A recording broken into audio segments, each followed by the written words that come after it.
অস্থিরতা কমেছে পেঁয়াজের বাজারে, দাম কমেছে পাইকারি বাজারে, মনিটরিং শুরু করেছে স্থানীয় প্রশাসন।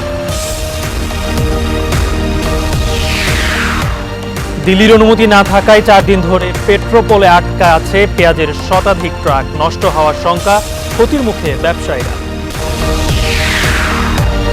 স্বাধীনতার আগে বন্ধ হওয়া রেলপথ ফের চালুর উদ্যোগ, বাস্তবায়ন হচ্ছে 10,000 কোটি টাকার প্রকল্প। দ্রুত এগিয়ে চলেছে মাতারবাড়িতে দেশের প্রথম গভীর সমুদ্র বন্দর নির্মাণের কাজ, মাটি ভরাট ও চ্যানেল নির্মাণ প্রায় শেষ।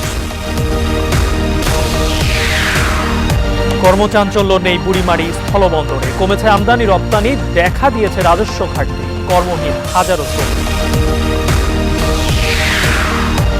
এবং মাদারীপুরের শিবচরে ভয়াল রূপে পদ্মা, 3 মাসে বিলীন হয়েছে চরাঞ্চলের 4টি শিক্ষা প্রতিষ্ঠান সহ বহু স্থাপনা।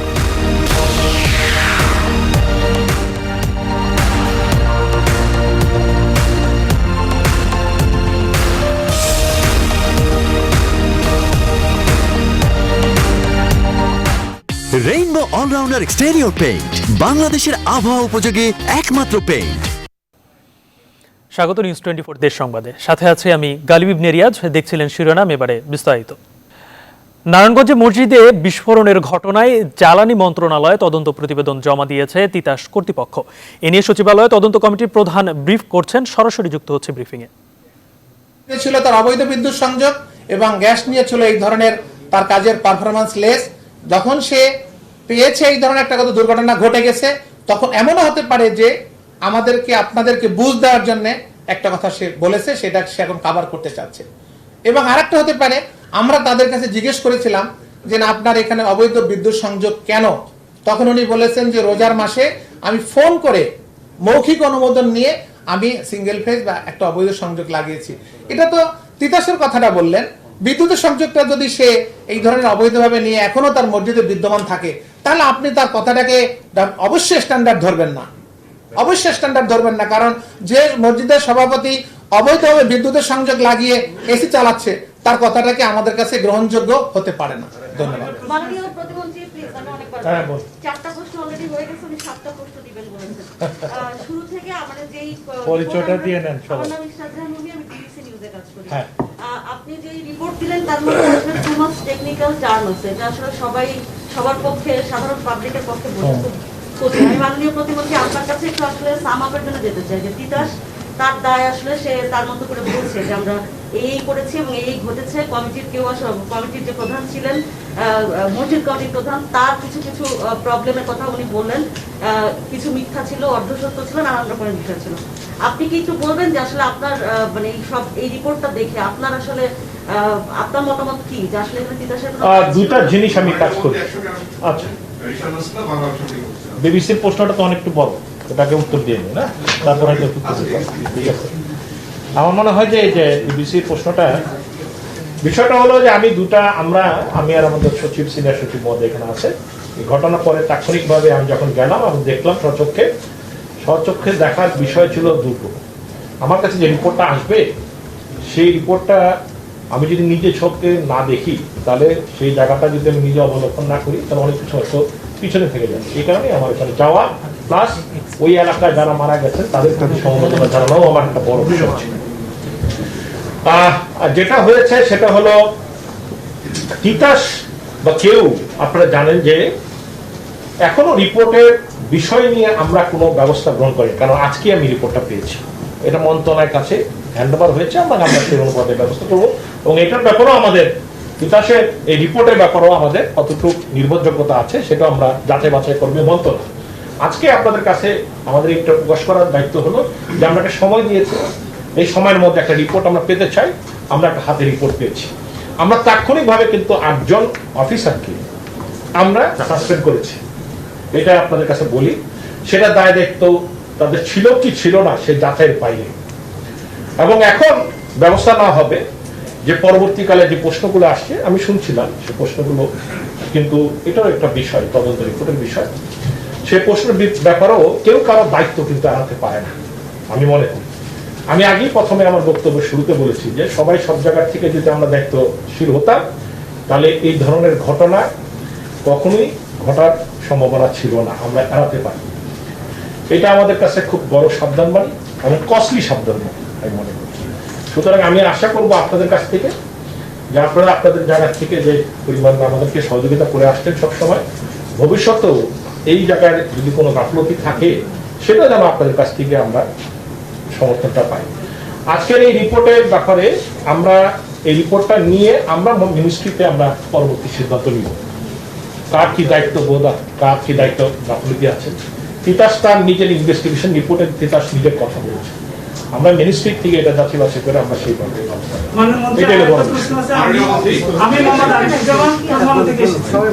আমার প্রশ্নটা হচ্ছে তদন্ত কমিটির প্রধান যে বললেন যে কমিটির বক্তব্য স্ট্যান্ডার্ড। দর্শক, নারায়ণগঞ্জের বিস্ফোরণের ঘটনায় জ্বালানি মন্ত্রণালয়ে তদন্ত প্রতিবেদন জমা দিয়েছে তিতাস কর্তৃপক্ষ। এ নিয়ে সচিবালয়ে ব্রিফিং চলছিল, সরাসরি যুক্ত হয়েছিলাম সেখান থেকে। অস্থিরতা কিছুটা হলেও কমতে শুরু করেছে পেঁয়াজের বাজারে। দেশের বৃহত্তম পাইকারি বাজার খাতুনগঞ্জে গতকালের তুলনায় কেজিতে দাম কমেছে 5 টাকা। আর দেশের অন্যান্য বাজারেও নতুন করে দাম বৃদ্ধির খবর পাওয়া যায়নি। ব্যবসায়ীরা বলছেন গত কয়েকদিনের তুলনায় বাজারে ক্রেতা কম, তাই চাহিদাও কমেছে আগের তুলনায়। এদিকে বাজার নিয়ন্ত্রণে জেলা পর্যায়ে মনিটরিং শুরু করেছে স্থানীয় প্রশাসন। প্রতিবেদক ও প্রতিনিধিদের তথ্যচিত্রে ডেস্ক রিপোর্ট। দেশের বৃহত্তম পাইকারি বাজার খাতুনগঞ্জের সকালের দৃশ্য এটি। আগের দিনের তুলনায় কিছুটা কমেছে দাম। ব্যবসায়ীরা বলছেন চাহিদা কমে যাওয়ায় দাম এখন নিম্নমুখী। একই সাথে পথে থাকা পেঁয়াজের ট্রাকগুলো আড়তে পৌঁছানোয় সরবরাহ বেড়েছে। কৃত্রিম সংকট ছাড়া পেঁয়াজের দাম বৃদ্ধির কোনো কারণ নেই বলেও মন্তব্য তাদের। আশা করি ইনশাল্লাহ এই কাজটিতে আসলে মেকআপ হবে। এখন আস্তে আস্তে হয়তোবা বিভিন্ন বন্দর দিয়ে আপনার আসতেছে, গাড়ি আসতেছে, কালকে অনেক গাড়ি আসছে। এখনো তো এই মুহূর্তে সংকটে দেখা যাচ্ছে না, বাজারটা আস্তে আস্তে মনে হয় গতি কমিয়ে আসবে। ইম্পোর্টাররা যেভাবে সিদ্ধান্ত দিচ্ছে আড়তদারকে, তারা সেভাবে বাজারটা উঠে যাচ্ছে আর কি। এদিকে দেশের অন্যান্য বাজারেও পেঁয়াজের দামের অস্থিরতা কিছুটা কমেছে বলেই খবর পাওয়া গেছে। 60 থেকে 70 টাকা, আমরা যেমন মধ্যবিত্ত ফ্যামিলি তাদের চলতে অনেকটা কষ্টই হয়। কোনো দোকানদার যদি আমাদের কমিটির বাইরে যদি কোনো বিক্রি করে, আমরা 3 দিন দোকান বন্ধ রাখার একটা জরিমানা, এমনকি 3 দিন দোকান বন্ধ রাখার একটা আমরা আইন করেছি। অন্যদিকে হঠাৎ অস্থির হওয়া পেঁয়াজের বাজার নিয়ন্ত্রণে এরই মধ্যে কাজ শুরু করেছে স্থানীয় প্রশাসন। ব্যবসায়ীদের সঙ্গে বৈঠকে নানা দিক নির্দেশনা দেওয়া হয়েছে জেলা প্রশাসনের পক্ষ থেকে। একই সাথে বিভিন্ন বাজারে অভিযান চালাচ্ছে ভ্রাম্যমাণ আদালত। যে কোনো ধরনের কালোবাজারি মজুতদারি রুখতে এবং বাজারকে স্থিতিশীল রাখতে আমাদের এই অভিযান অব্যাহত থাকবে। আপনারা ইতিমধ্যে দেখেছেন যে মোটামুটি বাজারটা স্থিতিশীল আছে। ঢাকা থেকে কিনে আনার যে চালান, সেই চালান থেকে সর্বোচ্চ 5 টাকা পর্যন্ত তিনি বিক্রি করতে পারবেন, যার চেয়ে বেশি দামে বিক্রি করতে পারবেন। ভারত সরকারের পেঁয়াজ রপ্তানি বন্ধের খবরে হঠাৎ করেই টালমাটাল হয়ে ওঠে দেশের বাজার। পাইকারি বাজারে মানভেদে প্রতি কেজি ভারতীয় পেঁয়াজ বিক্রি হয় 60 টাকা পর্যন্ত। আর রাজধানী সহ সারা দেশের খুচরা বাজারে দাম ওঠে 80 থেকে 100 টাকা।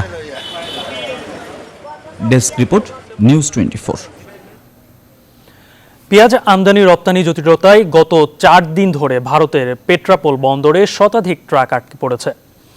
ব্যবসায়ীরা বলছেন ট্রাকে থাকা পেঁয়াজ নষ্ট হওয়ার উপক্রম হয়েছে, এতে ক্ষতির আশঙ্কা করছেন তারা। যদিও বন্দর কর্তৃপক্ষ বলছে ভারতীয় পেঁয়াজের কোনো ট্রাক বন্দরে প্রবেশ করেনি। রিপন হোসেনের তথ্য ও ছবিতে ডেস্ক রিপোর্ট। গত 14 সেপ্টেম্বর থেকে বেনাপোল বন্দর দিয়ে পেঁয়াজ আমদানি বন্ধ রয়েছে। নিষেধাজ্ঞার আগে আমদানিকারকরা প্রায় 30,000 মেট্রিক টন পেঁয়াজের এলসি খুলে রেখেছেন। এরই মধ্যে অনেক এলসির পেঁয়াজ কেনা হয়েছে, যা পেট্রাপোল বন্দর এলাকায় বিভিন্ন পার্কিংয়ে ও রপ্তানিকারকদের হেফাজতে রয়েছে। ব্যবসায়ীরা যদি পূর্ব চুক্তি মূল্যে ক্রয়কৃত পেঁয়াজের চালান আমদানি করতে না পারেন, তবে বড় ধরনের লোকসানে পড়তে হবে। ভারতের বন্দর এলাকায় বাংলাদেশে প্রবেশের অপেক্ষায় যে সমস্ত পেঁয়াজ ভর্তি ট্রাক দাঁড়িয়ে আছে, এই ট্রাকের পেঁয়াজগুলো যাতে বাংলাদেশে আসে, আমরা সবিনয়ে অনুরোধ জানাচ্ছি ভারত এবং বাংলাদেশ গভর্নমেন্টকে যেন এর একটা সুন্দর প্রতিকার হয় এবং আমরা বড় ধরনের ক্ষতি থেকে মুক্ত হতে পারি। বারবার ভারতীয় কর্তৃপক্ষের সাথে কথা বলেও কোনো সুরাহা হয়নি। সরকারের হস্তক্ষেপে দ্রুত পেঁয়াজের ট্রাক ছাড় করবার দাবি এই ব্যবসায়ী নেতার। গত 4 দিনে বেনাপোল বন্দর দিয়ে আমরা অনেক চেষ্টা করেছি যাতে ভারত থেকে পেঁয়াজগুলো আমদানি করা যায়। যে সমস্ত পেঁয়াজগুলো আটকা পড়ে আছে ভারতীয় পেট্রাপোল বন্দরে, কিন্তু গত 4 দিনেও ভারতীয় কাস্টমস কর্তৃপক্ষ সেখানকার তাদের বাণিজ্য মন্ত্রণালয়ের কোনো অনুমোদন তারা পায়নি। এদিকে বন্দর কর্তৃপক্ষ বলছেন ভারতীয় পেঁয়াজের কোনো ট্রাক বন্দরে প্রবেশ করেনি। আমাদের এখন যেটা হচ্ছে সেটা আজকে তো কোনো গাড়ি ঘোড়া ঢুকছে না, এই জন্য আজকে কিছু বলতে পারবো না। ঢোকার সাথে সাথে আমরা ইনফর্ম করতে পারবো। আমাদের পেঁয়াজের ইনস্ট্রাকশনে দেওয়া আছে, আসার সাথে সাথে আমরা তাকে ডেলিভারি দেওয়া, তার যত ফ্যাসিলিটি দেওয়ার দরকার আমরা দিয়ে দেবো। বাংলাদেশে যে পেঁয়াজ আমদানি হয় তার বড় অংশ আসে ভারত থেকে, তাই দেশি পেঁয়াজের চাহিদা মেটাতে দ্রুত পদক্ষেপ নেওয়ার দাবি সংশ্লিষ্টদের। Desk report, news 24। দেশভাগের আগে বন্ধ হয়ে যাওয়া রেলপথগুলো চালুর উদ্যোগ নেওয়া হয়েছে। পশ্চিমাঞ্চলের 3টি স্থলবন্দরের সঙ্গে চলছে রেল যোগাযোগ স্থাপনের কাজ। ট্রান্স এশিয়ান রেলওয়ে নেটওয়ার্কে যুক্ত হওয়া এসব প্রকল্পের লক্ষ্য। এছাড়া সবগুলো জেলাকে রেল নেটওয়ার্কের আওতায় নিতে পশ্চিমাঞ্চলে চলছে প্রায় 10,000 কোটি টাকার প্রকল্প। এস এ বাপ্পির ক্যামেরায় রাজশাহী থেকে কাজী সাহেদের প্রতিবেদন। চিলাহাটি স্টেশন থেকে সীমান্ত পর্যন্ত রেলপথটি দেশভাগের পর 1965 সালে বন্ধ হয়ে যায়। সম্প্রতি এই 7 কিলোমিটারে ব্রডগেজ রেলপথ নির্মাণে প্রকল্প নেওয়া হয়েছে। পশ্চিমাঞ্চল রেলওয়ের সাম্প্রতিক 3 প্রকল্পে গুরুত্ব দেওয়া হয়েছে সীমান্ত যোগাযোগকে। পাশাপাশি দেশের 3টি স্থলবন্দরকে রেলওয়ে নেটওয়ার্কের আওতায় নিয়ে আসতে চলছে 4টি প্রকল্পের কাজ। এসব প্রকল্পের মূল লক্ষ্য ট্রান্স এশিয়ান রেলওয়েতে বাংলাদেশকে যুক্ত করা। চিলাহাটি থেকে চিলাহাটি বর্ডার পর্যন্ত রেলপথ সংযোগ, এই প্রকল্পটা বাস্তবায়িত হলে আমাদের এক আন্তর্দেশীয় ট্রেন চলাচলের একটা দ্বার উন্মোচিত হবে। ভারতের সঙ্গে রেল যোগাযোগ গড়ে তোলা গেলেও মিয়ানমার এখনও প্রস্তুত নয়। ট্রান্স এশিয়ান রেলওয়ে নেটওয়ার্কে যুক্ত হওয়া এটি একটি বাধা। বাধাটা হচ্ছে যেমন আমাদের চট্টগ্রাম দিক দিয়ে মায়ানমার, আমরা গুমদুম পর্যন্ত রেল লাইন করছি এবং সেখানে ওই ব্যাংককে আমি বলেছিলাম 8ই ডিসেম্বর আমি গিয়েছিলাম, ওখানে জিজ্ঞেস করেছি যে আপনাদের সাইডে ডেভেলপমেন্ট কতটুকু। ওনারা বলছে যে আমরা এই মুহূর্তে সেখানে রেল লাইন লিঙ্ক আপ আমরা প্রায়োরিটি দিচ্ছি না। পশ্চিমাঞ্চল রেলওয়ের এই কর্মকর্তা জানান, আগামী 30 সালের মধ্যে মাস্টার প্ল্যান বাস্তবায়ন হলে রেল যোগাযোগে আমূল পরিবর্তন আসবে। মাস্টার প্ল্যানটা বাস্তবায়ন যখন হয়ে যাবে, দ্যাট মিনস 2045 সাল নাগাদ আমরা একটা খুব ভালো পজিশনে যাব। আমার ধারণা 2030 সালের পরে বাংলাদেশে একটা রেল যোগাযোগের একটা ভালো সিচুয়েশন তৈরি হয়ে যাবে। আন্তর্জাতিক রেল যোগাযোগের পুরো সুবিধা যাতে সবাই পায়, সে লক্ষ্যে সব জেলাকে রেল নেটওয়ার্কের আওতায় নেওয়ার পরিকল্পনাও আছে পশ্চিমাঞ্চল রেলের। কাজী সাহেদ, নিউজ 24, রাজশাহী। কক্সবাজারের মহেশখালীর মাতারবাড়িতে নির্মাণ হচ্ছে দেশের প্রথম গভীর সমুদ্র বন্দর। দ্রুত গতিতে এগিয়ে চলছে এই প্রকল্পের কাজ। সংশ্লিষ্টরা জানান, এরই মধ্যে মাটি ভরাট ও চ্যানেল নির্মাণের কাজ প্রায় শেষ। 2026 সালে পূর্ণাঙ্গ কার্যক্রমে যাবে এ বন্দর। ব্যবসায়ীরা বলছেন, এই বন্দর চালু হলে আমদানি রপ্তানিতে পণ্যের হ্যান্ডেলিং যেমন বাড়বে, তেমনি চাপ কমবে চট্টগ্রাম বন্দরের উপর। নয়ন বড়ুয়া জয়ের তথ্যচিত্রে ডেস্ক রিপোর্ট। চট্টগ্রাম বন্দরে একটি জাহাজ সর্বোচ্চ 2000 TUS কন্টেইনার নিয়ে ভিড়তে পারে, অথচ পার্শ্ববর্তী দেশ কলম্বো, জওহরলাল নেহরু, করাচি ও চেন্নাই বন্দর তার চেয়ে কয়েক গুণ বেশি ধারণ ক্ষমতা সম্পন্ন জাহাজ ভিড়তে পারে। এই বিবেচনায় মহেশখালীর মাতারবাড়িতে নির্মাণ করা হচ্ছে দেশের প্রথম গভীর সমুদ্র বন্দর। প্রকল্প পরিচালক জানান, দ্রুত গতিতে এগিয়ে চলেছে এ প্রকল্পের কাজ। 14.3 কিলোমিটার দীর্ঘ চ্যানেল তৈরির 90% কাজ শেষ হয়েছে। দ্রুতই শুরু হবে বন্দর নির্মাণের কাজ। বন্দরের নির্মাণ প্রকল্প, আরেকটি হচ্ছে আপনার এই সড়ক, বন্দর সংযোগ সড়ক, দুটি মিলে এই প্রকল্প ক্রিয়া প্রায় চূড়ান্ত হয়ে আছে। এখন স্বাক্ষরের অপেক্ষায়। এই মাসের শেষের দিকে এই স্বাক্ষর হয়ে গেলে পরামর্শ কাজ করবে। 2026 সালে এই গভীর সমুদ্র বন্দরের পূর্ণাঙ্গ কার্যক্রম শুরু হবে বলেও জানান তিনি। ওখানে বেশি কার্গো নিয়ে 80,000 থেকে 1 লাখ টন কার্গো নিয়ে জাহাজ ভিড়তে পারবে। তো এই দিক থেকে সুযোগ সুবিধা তো অবশ্যই বেশি হবে ওখানে। মাতারবাড়ি সমুদ্র বন্দরের 16 মিটার গভীরতার জন্য মাদার ভেসেল ভেড়ার সুযোগ থাকায় একসঙ্গে 8000 কন্টেইনারবাহী জাহাজ ফিরতে পারবে। এর ফলে এখান থেকে ফিডার ভেসেলের মাধ্যমে দেশের অন্যান্য বন্দরে কন্টেইনার পরিবহনের সুযোগ সৃষ্টি হবে বলে মনে করেন চট্টগ্রাম বন্দর ব্যবহারকারীরা। এটি যদি কমপ্লিট হয়, তাতে করে চট্টগ্রাম বন্দরে যে সকল জাহাজ বাদ দিতে পারে না ও অধিক ড্রাপের জন্য, সেই সকল জাহাজ কিন্তু অনায়াসে মাতারবাড়িতে কিন্তু বাদ নিতে পারবে। গভীর সমুদ্র বন্দর হয়ে যাওয়ার পর আমাদেরকে আর অন্যান্য দেশের গভীর সমুদ্র বন্দরের উপর নির্ভর করতে হবে না। গভীর সমুদ্র বন্দরে বড় বড় জাহাজগুলো, বিশেষ করে মাদার ভেসেলগুলো আসতে পারবে। মাতারবাড়ি পোর্ট ডেভেলপমেন্ট প্রজেক্ট বাস্তবায়নে প্রাথমিক ব্যয় ধরা হয়েছে 17,777 কোটি 16 লাখ টাকা। এই প্রকল্প বাস্তবায়ন করছে জাইকা, বাংলাদেশ সরকার ও চট্টগ্রাম বন্দর কর্তৃপক্ষ। Desk report, news 24। জুন থেকে লালমনিরহাটের বুড়িমারি স্থলবন্দর দিয়ে আমদানি রপ্তানি শুরু হলেও আগের সেই কর্মচাঞ্চল্য নেই। ব্যবসা বাণিজ্য কমে যাওয়ায় গত কয়েক মাস ধরে রাজস্ব ঘাটতিতে এই বন্দর।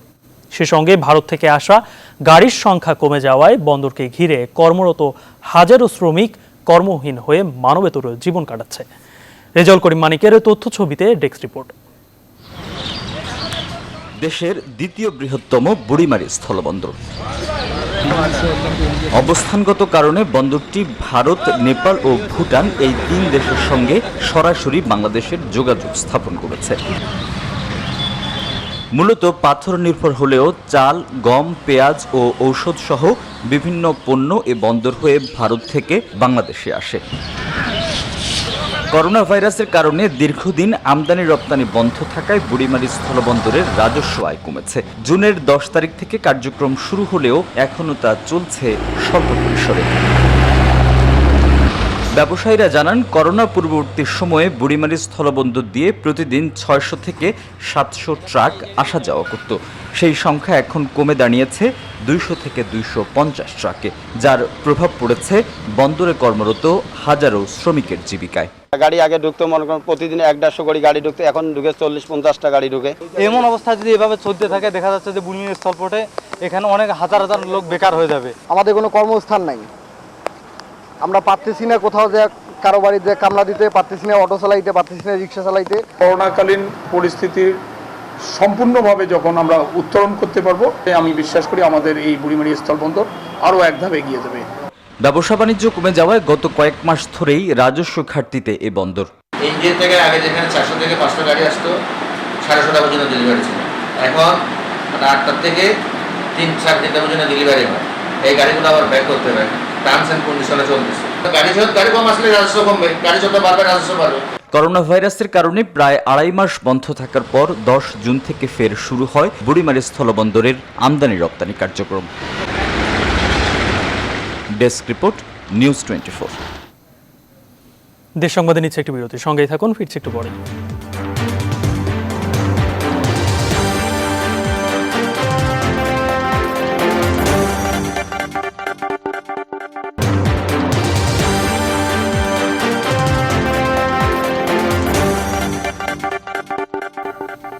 বিরতির পর আবারও স্বাগত নিউজ 24 দেশ সংবাদে। মাদারীপুরের শিবচরে পদ্মা নদীর ভাঙন অব্যাহত রয়েছে। গেল 3 মাসের ভাঙনে নদী গর্ভে বিলীন হয়েছে চরাঞ্চলের 4টি শিক্ষা প্রতিষ্ঠান সহ বহু স্থাপনা। ভাঙনে এরই মধ্যে ইউনিয়ন পরিষদ ভবনের পিলার সহ কিছু অংশ নদীতে চলে গেছে। হুমকিতে রয়েছে কমিউনিটি ক্লিনিক ও কাজীর সুরা বাজার। এ অবস্থায় ভাঙন রোধে দ্রুত কার্যকর পদক্ষেপ নেওয়ার দাবি জানিয়েছেন নদী তীরবর্তী মানুষ। বিলাল রিজভির তথ্যচিত্রে desk report.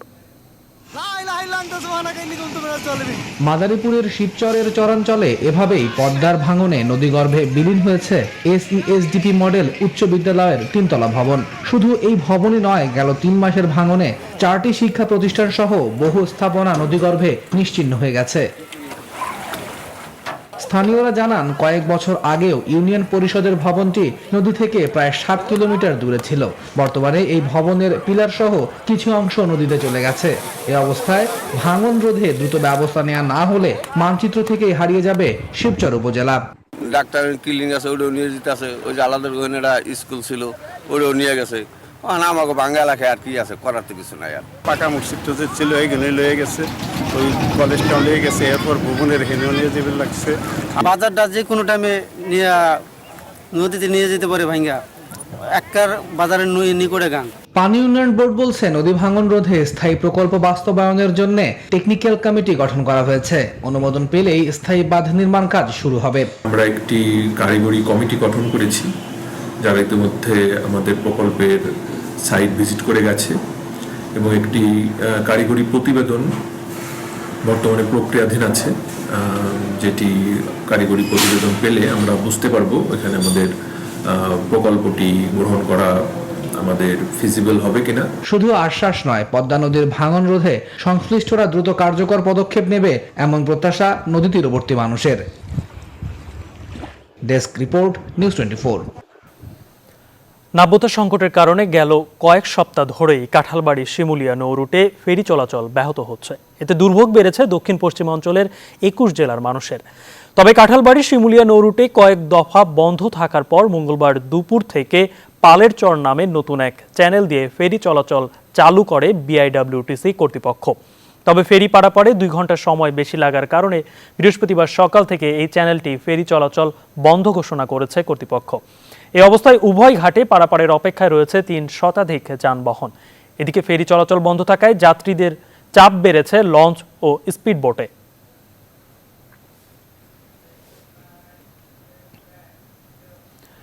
ঘোড়াঘাট UNO Waheeda Khanam ও তার বাবার উপর হামলার ঘটনায় আসামি রবিউল ইসলামের 6 দিনের রিমান্ড শেষে আদালতে তোলা হয়েছে। বৃহস্পতিবার বেলা 11:30টার দিকে দিনাজপুর চিফ জুডিশিয়াল ম্যাজিস্ট্রেট আদালতে তোলা হয় তাকে। আজ আদালতে বিচারকের সামনে স্বীকারোক্তিমূলক জবানবন্দি দিয়েছেন রবিউল। জবানবন্দি রেকর্ড করার পর বিকালের দিকে তাকে দিনাজপুর জেলা কারাগারে পাঠানো হবে। এর আগে গত 9 সেপ্টেম্বর রবিউলকে নিজ বাড়ি থেকে গ্রেপ্তার করে পুলিশ। প্রাথমিক জিজ্ঞাসাবাদে রবিউল স্বীকার করে আক্রোশের বশবর্তী হয়ে সে ওয়াহিদা খানমের ওপর হামলা চালিয়েছে। ওই দিনই আদালতে পাঠিয়ে তার 10 দিনের রিমান্ড চায় পুলিশ। আদালত 6 দিনের রিমান্ড মঞ্জুর করেন। গ্রিসের রাজধানী এথেন্সে দুর্বৃত্তদের গুলিতে 2 বাংলাদেশি নিহতের ঘটনায় গ্রামের বাড়ি হবিগঞ্জের নবীগঞ্জে চলছে শোকের মাতম। দ্রুতই নিহতদের মরদেহ দেশে ফিরিয়ে আনার দাবি জানিয়েছেন তারা। এ বিষয়ে প্রয়োজনীয় সহযোগিতা দেওয়ার আশ্বাস দিয়েছে উপজেলা প্রশাসন। শ্রীকান্ত গোপের তথ্য ছবিতে ডেস্ক রিপোর্ট।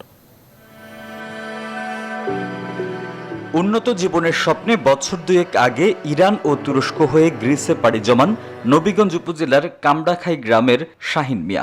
সেখানে আগে থেকেই থাকতেন একই গ্রামের আব্দুল মোমিন। কিছুদিন আগে মোমিন ও শাহিন রাজধানীর অ্যাথেন্সের আসপোগির্গো এলাকার একটি কন্টেনার কোম্পানিতে পাহারাদার হিসেবে নিয়োগ পান।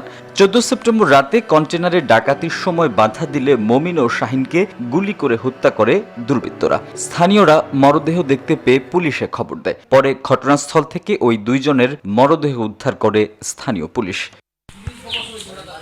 মোমিন ও শাহিনের মৃত্যুর খবর গ্রামের বাড়ি কামড়াখাইতে পৌঁছালে শুরু হয় শোকের মাতম। এই হত্যাকাণ্ডের বিচার দাবি করে দ্রুত মরদেহ দেশে ফিরিয়ে আনার দাবি স্বজনদের।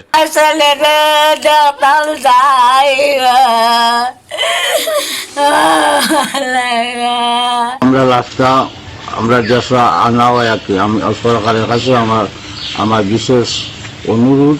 মরদেহ 2টি দেশে ফিরিয়ে আনতে সংশ্লিষ্ট কর্তৃপক্ষের সঙ্গে যোগাযোগ অব্যাহত রাখার কথা জানিয়েছেন উপজেলা নির্বাহী কর্মকর্তা। যারা মারা গিয়েছেন তাদেরকে আনার জন্য প্রয়োজনীয় যে ব্যবস্থার জন্য আমরা মন্ত্রণালয় সহ জেলা প্রশাসনের মাধ্যমে যে প্রস্তুতি করা দরকার সেটা আমরা দ্রুত করার জন্য উপজেলা প্রশাসন সার্বিক সহযোগিতা করব। এছাড়া নিহতদের পরিবারকে উপজেলা প্রশাসনের পক্ষ থেকে আর্থিক সহযোগিতা দেওয়ার কথাও জানান তিনি। Desk report, news 24। দেশ সংবাদ নিচ্ছে আরো একটি বিরতির সঙ্গেই থাকুন।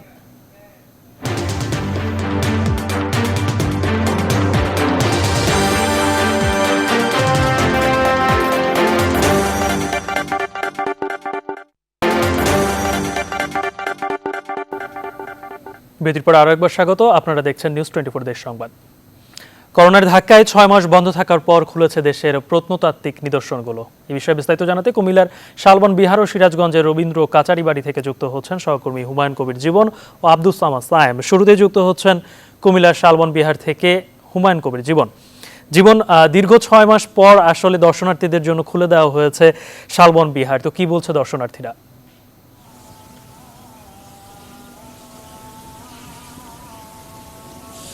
গালিব, আপনাকে ধন্যবাদ। আমি এই মুহূর্তে আছি কুমিল্লার ঐতিহ্যবাহী শালবন বিহারে এসেছি। দীর্ঘ 6 মাস পর এই করোনার মাঝে শালবন বিহারটি গতকাল খুলে দিয়েছেন কর্তৃপক্ষ। আমরা যেটি জানতে পেরেছি, এই শালবন বিহার করোনাকালীন সময় 6 মাস বন্ধ ছিল এবং আজকে আমরা এসে দেখেছি যে আসলে এই শালবন বিহারটি আসলে নতুন সাজে সেজেছে এবং এখানে যে এই শালবন বিহার যে নতুন রূপে এসেছে সেইটি দেখার জন্য শহর এবং শহরের বাইরে থেকে অনেক দর্শনার্থী এবং পর্যটক আসছেন। আমরা দুই একজন পর্যটক দেখছি, আপনার সাথে একটু কথা বলতে চাচ্ছি। করোনার মাঝে আপনারা এখানে এসেছেন, আসলে স্বাস্থ্যবিধি মেনে কি এই শালবন বিহার খুলে দেওয়া হয়েছে কিনা? করোনার মাঝে প্যান্ডামিক সময়ে 6 মাস আমরা প্রায় গৃহবন্দী ছিলাম। গতকাল থেকে স্বাস্থ্যবিধি মেনে এই পর্যটন কেন্দ্র খুলে দেওয়া হয়েছে। আমরা আজকে পরিবার পরিজন নিয়ে এখানে ঘুরতে এসেছি।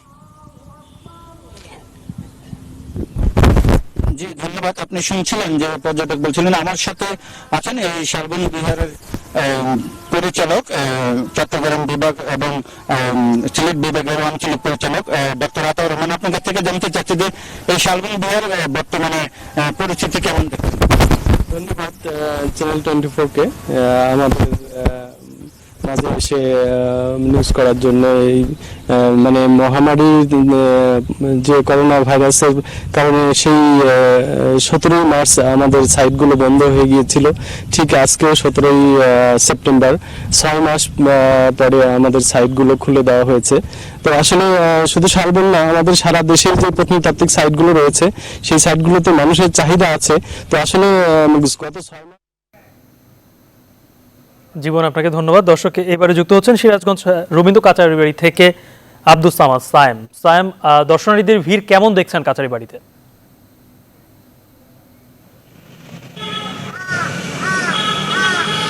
ধন্যবাদ গালিব। আপনাকে জানিয়ে রাখি যে 6 মাস পর কিন্তু এই রবীন্দ্র কাঁচাবাড়ি অর্থাৎ রবীন্দ্র জাদুঘর খুলে দেওয়া হয়েছে, কিন্তু এই বিষয়টি কিন্তু প্রচারণা অভাবে কিন্তু এখনও দর্শকের তেমন সাড়া মেলেনি। তারপরে কিন্তু দু চারজন করে দর্শক এখানে আসছে এবং এখানকার যে নির্মল পরিবেশ, ফুলে সজ্জিত যে মাঠ, সেই মাঠে কিন্তু মানুষজন ভিড় করছে এবং যে রবীন্দ্রর যে স্মৃতি এগুলো রয়েছে, স্মৃতির যে জাদুঘর, সেই জাদুঘরের যে নিদর্শনগুলো রয়েছে সেগুলো কিন্তু আসলে তারা উপভোগ করছেন।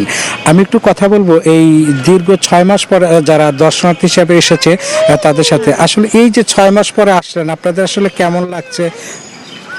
6 মাস পর আসার পরে ভালো লাগছে। ছেলেমেয়েরা স্কুল নাই, ওরা এই বাসায় বসে ভোর হয়ে গেছে, অনেক ডিস্টার্ব করে, ওদের ভালো লাগে না।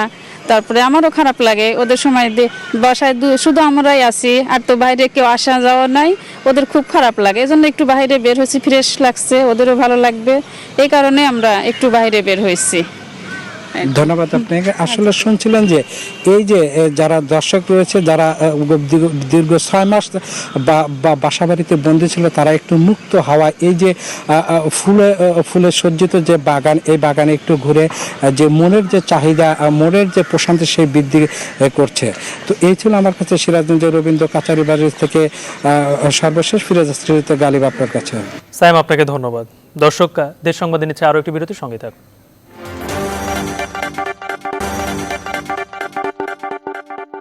বিরতির পর আরো একবার স্বাগত। আপনারা দেখছেন নিউজ 24 দেশ সংবাদ। বর্তমান সরকারের মেয়াদে ভারতের সঙ্গে তিস্তা চুক্তি বাস্তবায়ন করা হবে বলে জানিয়েছেন পানি সম্পদ উপমন্ত্রী AKM এনামুল হক শামীম। বেলা 11টায় গোপালগঞ্জের টুঙ্গিপাড়ায় জাতির পিতা বঙ্গবন্ধু শেখ মুজিবুর রহমানের সমাধিতে শ্রদ্ধা নিবেদন শেষে সাংবাদিকদের একথা জানান তিনি। বলেন, বিএনপি ক্ষমতায় থাকাকালে তিস্তা চুক্তি করতে পারেনি, কিন্তু প্রধানমন্ত্রী শেখ হাসিনা ভুলেননি। চুক্তি করে 35,000 কিউসেক পানি বাংলাদেশে নিয়ে এসেছেন। এর আগে জাতির পিতা বঙ্গবন্ধু শেখ মুজিবুর রহমানের সমাধিতে পুষ্পমাল্য অর্পণ করে গভীর শ্রদ্ধা জানান পানি সম্পদ উপমন্ত্রী AKM এনামুল হক শামীম। পরে তিনি বঙ্গবন্ধু ও পরিবারের নিহত সদস্যদের রুহের মাগফিরাত কামনা করে ফাতিহা পাঠ ও বিশেষ মোনাজাতে অংশ নেন। এ ছিল আজকের নিউজ 24 দেশ সংবাদের সাথে থাকায় ধন্যবাদ।